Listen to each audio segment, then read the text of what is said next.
कहानी की शुरुआत में हम हेलम नाम के एक लड़के को देखते हैं जो अपनी माँ की मौत के बाद से अकेला और डिप्रेशन में रहने लगा था। हेलम की माँ की मौत 2 साल पहले घर के पास की झील में डूबने के कारण हुई थी, पर उसे लगता था कि उसकी सौतेली माँ ने उसकी माँ को मारा होगा और उसके पिता ने भी उसकी सौतेली माँ का साथ दिया होगा, क्योंकि वो पहले उसके पिता की सेक्रेटरी थी और उसकी माँ के मरने के बाद हेलम के पिता ने अपनी सेक्रेटरी से शादी कर ली। हेलम का अपने पिता के साथ भी रिश्ता अच्छा नहीं था और उसे अपने पिता और सौतेली माँ के साथ रहना नहीं था, इसलिए वो सारा दिन घर के पास के जंगल में बने अपने ट्री हाउस में अकेले रहता है और उसे जंगल में आए हुए लोगों की दूरबीन से जासूसी करने की आदत लग जाती है और उन्हें देखकर हेलम ये सब अपनी डायरी में लिखा करता था। साथ ही वो डायरी में अपने मन की बातें लिखा करता था। एक दिन हेलम की सौतेली माँ उसकी डायरी पढ़ लेती है जिसमें उसने दूसरे लोगों के बारे में लिखा होता है जिन पर वो नजर रखता था। साथ ही उसने अपनी सौतेली माँ की खूबसूरती की भी तारीफ की होती है। ये सब पढ़कर हेलम की सौतेली माँ उसके ट्री हाउस में जाकर उसे सेड्यूस करती है। हेलम भी खुद को रोक नहीं पाता और दोनों क्लोज हो जाते हैं, जिसके बाद हेलम की सौतेली माँ उसे ब्लैकमेल करके उसे दूसरे शहर भेज देती है ताकि हेलम अपने पिता को उसके खिलाफ भड़काकर उनके बीच दूरी पैदा न कर पाए। इसके बाद हेलम अकेले एक अनजान शहर में आ जाता है, पर उसके पास ना तो कोई खाने का ठिकाना था और न ही उसके पास पैसा था। साथ ही हेलम के पास न ही रहने के लिए कोई जगह होती है, इसलिए उसे एक बिल्डिंग की छत पर खाली पेट रात गुजारनी पड़ती है। अगली सुबह हेलम को सड़क पर एक महिला दिखती है जिसका नाम केट होता है। केट हेलम की मरी हुई माँ से काफी मिलती जुलती है। उसका चेहरा देखकर हेलम को तो पहली नजर में लगता है कि ये तो उसकी माँ है।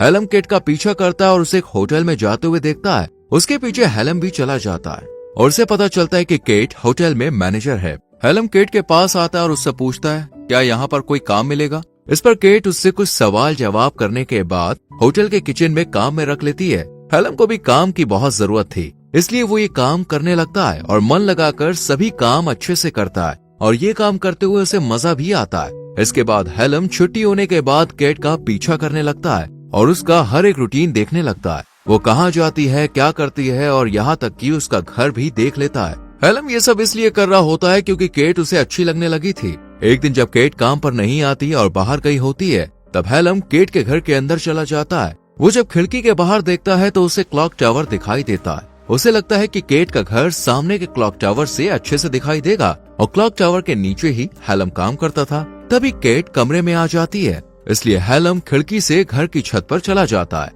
और केट की छत पर लगे शीशे के रोशनदान के माध्यम से केट पर जासूसी करना शुरू कर देता है। हेलम जो पहले होटल के एक छोटे से कमरे में सोता था, वो अगले ही दिन क्लॉक टावर के कमरे में अपना घर बना लेता है जहाँ कोई आता जाता नहीं है, क्योंकि यहाँ वो दूरबीन की मदद से केट के ऊपर अच्छे से नजर रख सकता है। इसके बाद से हेलम रोज केट के कमरे में दूरबीन की मदद से झांकता रहता है और उसे डांस करते हुए और काम करते हुए देखता है। एक दिन जब हेलम क्लॉक टावर से केट पर नजर रख रहा होता है, तब वो देखता है कि केट के घर पे उसके होटल का सीनियर आया है।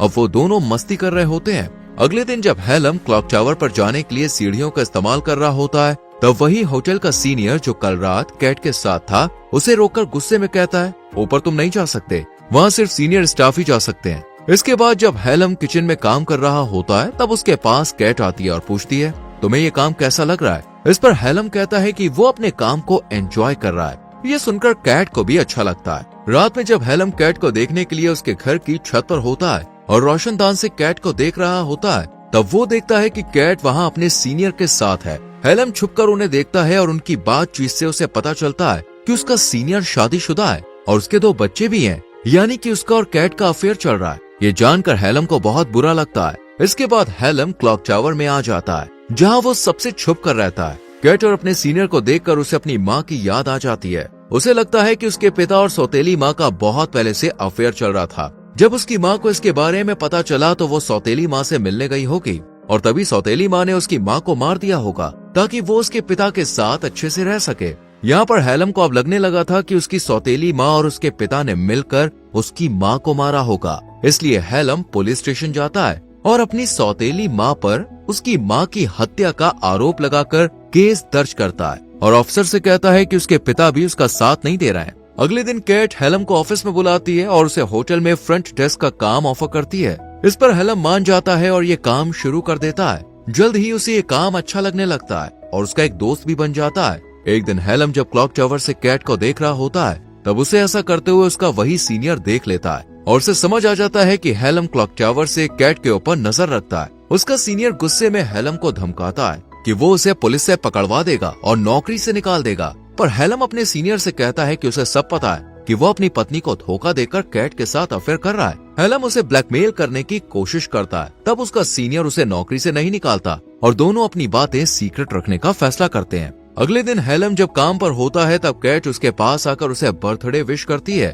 क्योंकि आज हेलम 19 साल का हो गया होता है। ये बात उसके कोवर्कर दोस्त को भी पता चल जाती है और वो उससे पार्टी मांगता है। इस पर कैट भी हेलम को बर्थडे सेलिब्रेट करने को कहती है और वो लोग आज रात बार में जाने का प्लान बनाते हैं। रात में हेलम, उसका कोवर्कर दोस्त और कैट बार में होते हैं और वो ड्रिंक करने लगते हैं। हेलम का दोस्त काफी ज्यादा पी लेता है, इसलिए वो घर चला जाता है, जबकि हेलम और केट और भी ड्रिंक करने लगते हैं और बात करने लगते हैं। उन्हें ड्रिंक करते हुए काफी देर हो जाती है, इसलिए केट हेलम को अपने घर ले आती है। केट नशे में होती है और बातों ही बातों में हेलम के करीब आने की कोशिश करती है, पर हेलम इसके लिए तैयार नहीं होता। फिर दोनों बिना कुछ किए सोने चले जाते हैं। हेलम कैट के बगल में सो जाता है और सोचता है कि जिस लड़की पर वो नजर रखता था आज वो उसके साथ सो रहा है, जिससे उसे काफी अच्छा लगता है। अगले दिन हेलम जब काम पर जाता है तब वो सबसे पहले कैट के पास जाकर उसे डेट पर चलने के लिए कहता है, पर वो उसे मना कर देती है। कैट कहती है कि कल रात मैंने नशे की हालत में जो भी किया उसे तुम भूल जाओ। ये सुनकर हेलम उदास होकर वहाँ से चला जाता है। कुछ देर के बाद हेलम को होटल के कमरे में बुलाया जाता है। जब वो वहाँ जाता है तो देखता है कि वहाँ केट है। वो हेलम के करीब आने लगती है और दोनों क्लोज हो जाते हैं। अब हेलम को केट के साथ अच्छा लगने लगा था और केट भी हेलम के साथ खुश थी। एक दिन जब हेलम कैट की छत पर चढ़कर उसे देखने जाता है तो वो देखता है कि उसका सीनियर कैट से झगड़ा कर रहा होता है। वो गुस्से में चिल्लाते हुए कैट पर हाथ उठाने की कोशिश करता है। ये देखकर हेलम को बहुत गुस्सा आता है। वो कैट को बचाने के लिए रोशनदान के शीशों को हटाकर कमरे के अंदर कूदता है और अपने सीनियर को रोकने की कोशिश करता है, पर वो हेलम पर हाथ उठा देता है और कैट को हेलम के बारे में बता देता है। वो कहता है ये रोज क्लॉक टावर पर तुम्हारे घर की छत पर चढ़कर तुम पर नजर रखता था। ये सुनकर पहले तो कैट अपने सीनियर को वहाँ से जाने के लिए कहती है। उसके जाने के बाद वो हेलम से पूछती है, क्या तुम मुझ पर नजर रखते थे और ये सब कब से चल रहा था? इस पर हेलम कहता है, जब से मैंने तुम्हें देखा था तब से मैं तुम पर नजर रख रहा था, पर इसके पीछे एक वजह है। ये बात सुनकर कैट गुस्सा हो जाती है और उसकी कोई बात नहीं सुनती। वो उसे वहाँ से चले जाने के लिए कहती है और साथ ही में उसे काम से निकाल देती है। अगले दिन कैट जब काम से घर आ रही होती है तब वो होटल के बाहर हेलम को बैठा हुआ देखती है। उसे उस पर तरस आता है, इसलिए वो उसे अपने घर लेकर आती है। फिर कैट जब हेलम से पूछती है, आखिर तुम मुझ पर नजर क्यों रख रहे थे? इस पर हेलम कहता है, मेरी माँ की 2 साल पहले मौत हो गई थी, जिससे मैं टूट गया था। मैं अपनी माँ से बहुत प्यार करता था, जिस वजह से मैं कभी भी इस हादसे से उभर नहीं पाया। हेलम कहता है, मेरी माँ के मरने के बाद मेरे पिता ने दूसरी शादी कर ली, पर मैं अपनी सौतेली माँ से नफरत करता हूँ और मैं घर में न रहकर पास के जंगल में बने ट्री हाउस में रहने लगा था, जहाँ से मैं लोगों पर दूरबीन से नजर रखने लगा। समय के साथ ये मेरी आदत बन गई, लेकिन जब मैं इस शहर में आया तब कैट मैंने तुम्हें देखा। हेलम आगे बताता है कि मेरी माँ की शक्ल तुमसे मिलती है और तुम्हें देखने पर मुझे मेरी माँ की याद आती है, इसलिए वो उस पर नजर रखता था। ये सुनकर कैट को हेलम के लिए काफी बुरा लगता है। इसके बाद कैट हेलम की माँ की ड्रेस पहनती है, जिसे हेलम अपने साथ लाया होता है। जब हेलम उसे अपनी माँ की ड्रेस में देखता है तो वो अपनी माँ को याद करते हुए रोने लगता है। तब कैट उसे संभालती है। अगले दिन हेलम जब काम पर जाता है तब उसे पता चलता है कि उसके पेरेंट्स उससे मिलने आए हैं, जिन्हें उसका पता पुलिस स्टेशन से मिला,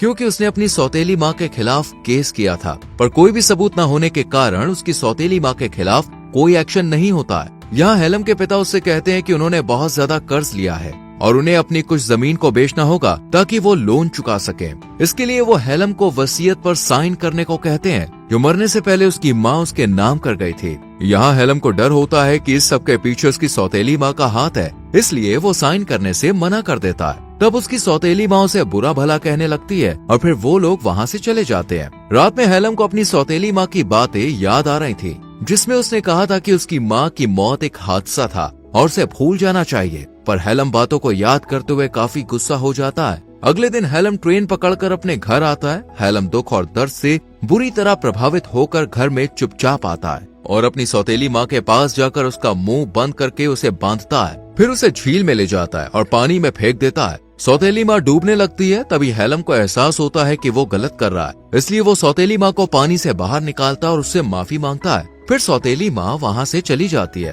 तभी हेलम के पिता उसके पास आकर खुलासा करते हैं कि उसकी माँ बहुत पहले से डिप्रेस थी और उसने खुद अपनी जान ली थी। यहाँ हेलम को ये एहसास होता है कि वो गलत था।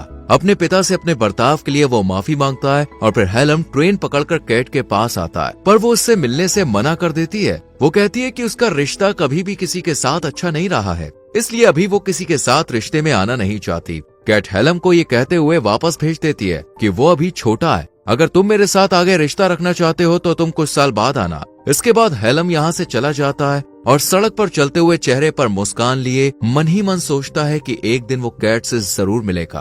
और इसी के साथ मूवी खत्म होती है। दोस्तों, यहाँ तक वीडियो को देखने के लिए thank you very much. Video को लाइक और शेयर कीजिए और चैनल को सब्सक्राइब करके बेल आइकॉन प्रेस करें, जिससे आने वाली वीडियोस मिस ना हो। मिलते हैं अगली वीडियो में। Till then bye bye, take care.